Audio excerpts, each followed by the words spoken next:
Fala galera, como é que vocês estão? Estão bem? Tudo tranquilo? Como é que tá a preparação para a UERJ aí? Estamos chegando na fase final dela, segunda fase na real, né? Que é a fase da discursiva. E galera, eu não pude deixar de notar, tá? A ausência de vídeos que te conduzem a fazer uma boa parte discursiva. Porque, cara, só de pensar tu já acha que é um problema, né? Fazer uma prova discursiva de matemática. Porque o que acontece na maioria das vezes quando a gente vai fazer uma prova? A gente meio que se baseia nas alternativas que estão ali. A gente vai fazendo nossa conta, vai desenrolando as coisas, tentando encontrar o que está em evidência ali pra gente, né? São as alternativas. Agora, na discursiva, já mora um problema aí, porque tu meio que não tem um norte, você não sabe o que está esperando, o que está procurando. Então, galera, antes de qualquer coisa, o primeiro problema que a gente tem que superar quando vai fazer uma prova discursiva é a questão da confiança. Você tem que confiar no que você está fazendo, você tem que confiar no que você está desenvolvendo, no que você sabe, no que você está fazendo ali, tá? Agora, segundo, como é que eu faço uma prova discursiva de matemática? Eu preciso escrever uma redação falando sobre o que eu estou fazendo, especificando cada ponto da minha conta? É isso que a gente vai ver hoje, tá? Mas já te adianto que, graças a Deus, não, beleza? Só que, gente, primeiro, como é que funciona o sistema da UERJ, da fase discursiva? Como é que o cara sabe o que é certo, o que é errado, já que todo mundo pode fazer de uma maneira diferente? Tem questões que abordam diferentes situações, né, diferentes resoluções. Como é que isso funciona? Primeiro de tudo, na UERJ, a gente tem o que a gente chama de padrão de resposta. O que seria isso? Quando o corretor for lá ver as suas respostas, ele vai ter um espelho, ele vai ter um padrão para se basear.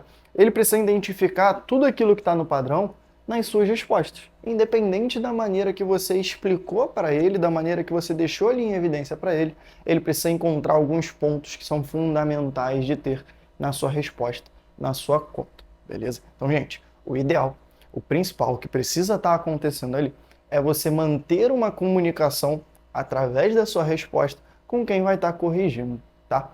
Então, através desses padrões de resposta que a própria UERJ disponibiliza, tá, gente? Ela disponibiliza tanto a prova quanto os padrões de resposta, a gente consegue entender como é que é feita essa correção e conseguir moldar, né, a nossa resposta ali a partir das questões, beleza? Então, a parte geral é isso. Você precisa ter ali uma ideia do que está fazendo, você precisa ter uma confiança em cima da conta que você está desenrolando, beleza?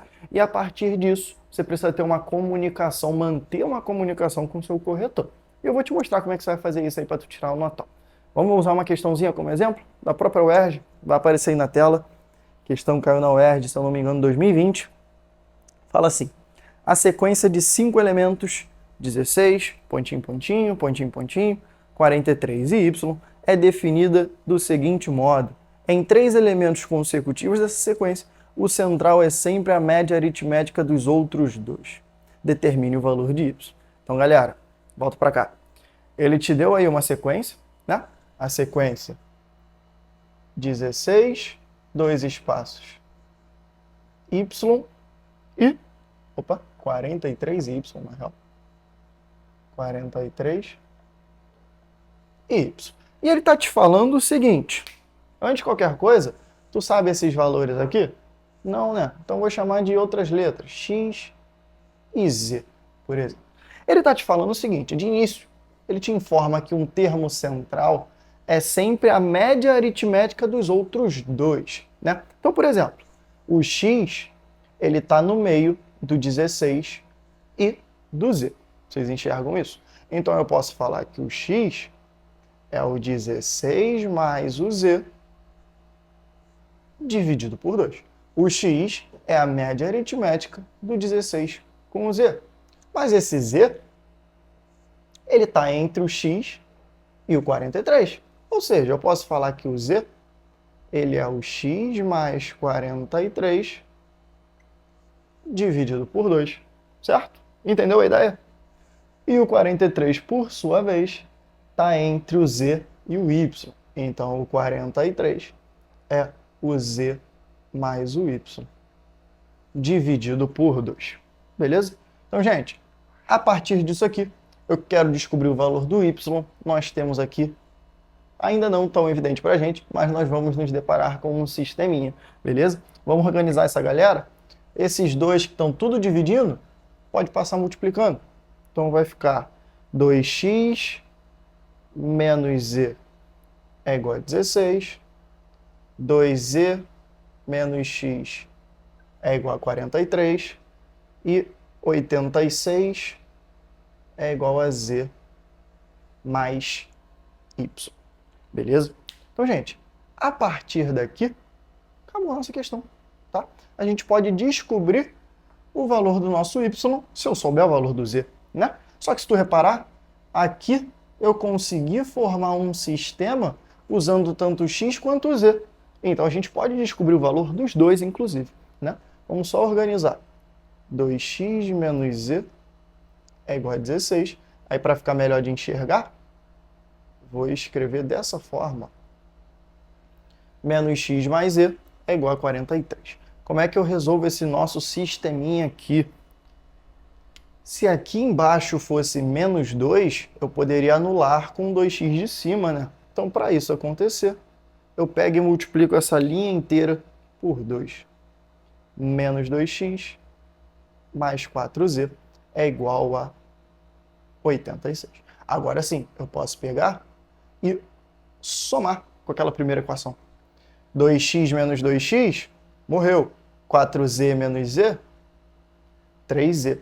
86 mais 16, na real, né? Vai estar dando 102, certo?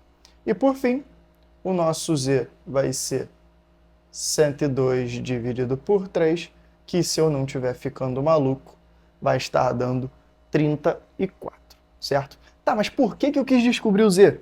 Cara, olha pra cá. Quem é que tá aparecendo aqui? Que se você conhecer, tu consegue substituir e descobrir o y.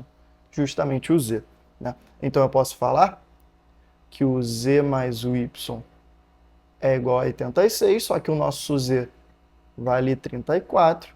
Então 34 mais o y tem que estar dando 86. O y, por sua vez, vai ser 86 menos 34, que vai estar dando 52. Então, galera, essa aqui é a nossa questão. Descobrir o valor do y, 52. É a minha resposta. Tá certo, beleza? Essa é a nossa resposta, 52.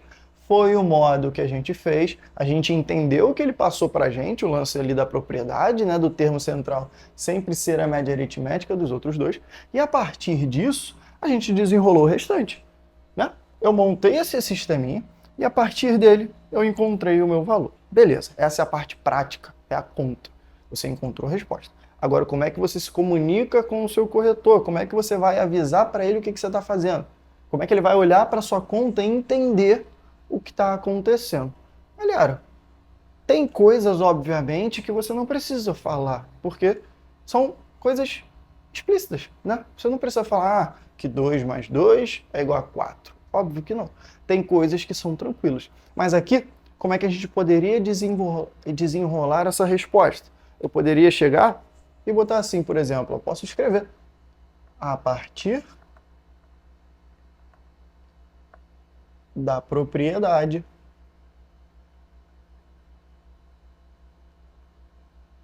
temos. Aí, ó, eu mostro para ele o que eu pensei. Que a partir dessa propriedade aconteceu isso aí. Então, ó, a partir da propriedade, eu tenho que o x é a média aritmética desses caras, o z é a média aritmética desses caras e o 43 é a média aritmética desses caras, certo? Aí, com isso, surge o sistema.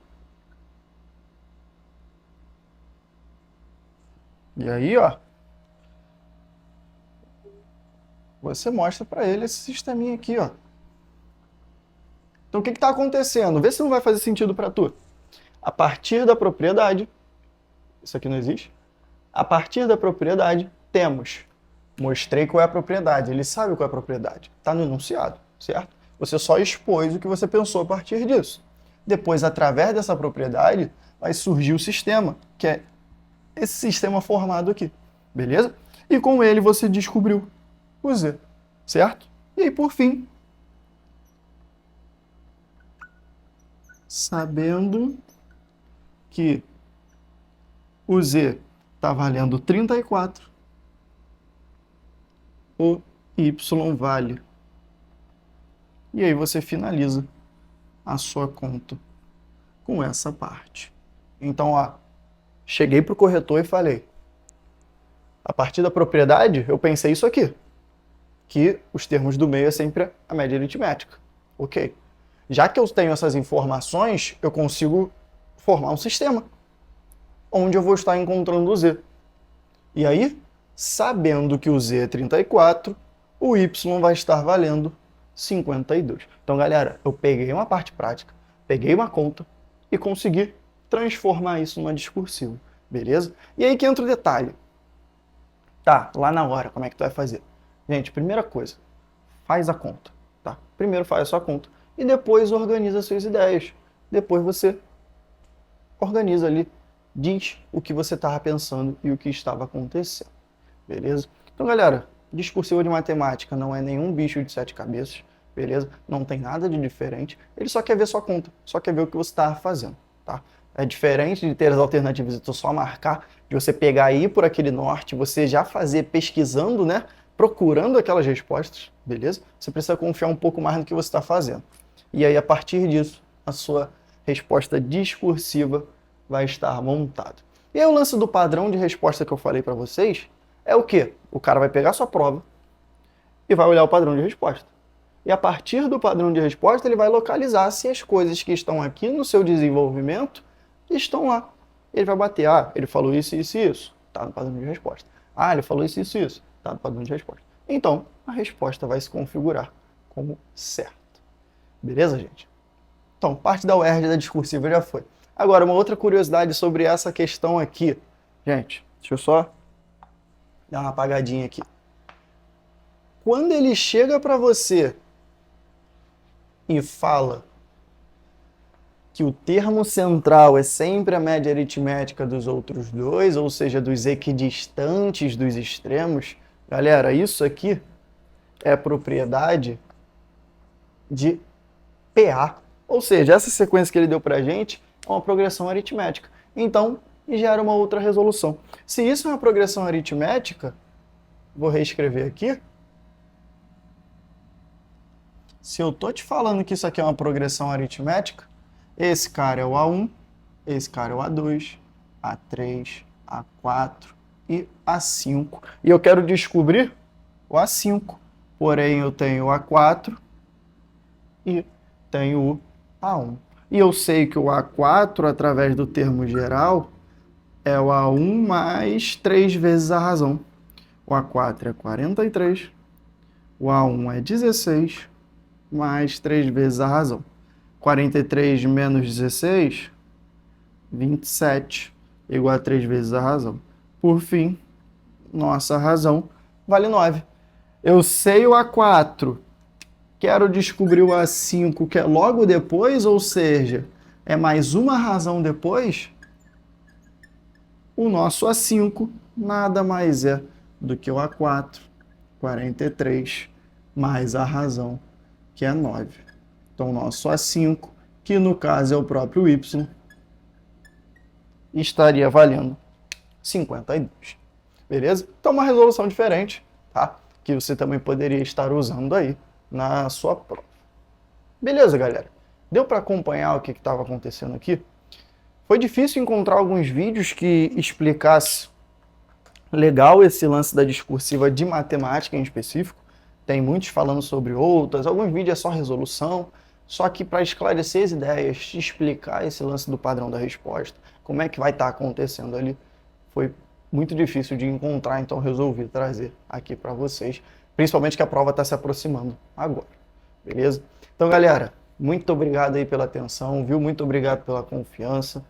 Tamo junto, espero que tenha ajudado. Se tu curtiu, deixa um likezinho aí para eu entender, deixa teu comentário aí com um feedbackzinho, tá? Com uma ideia ou coisa do tipo. Show? Se tu ainda não se inscreveu, se inscreve aí e ativa o sino que vai aparecer muita coisa maneira. Valeu? Tamo junto!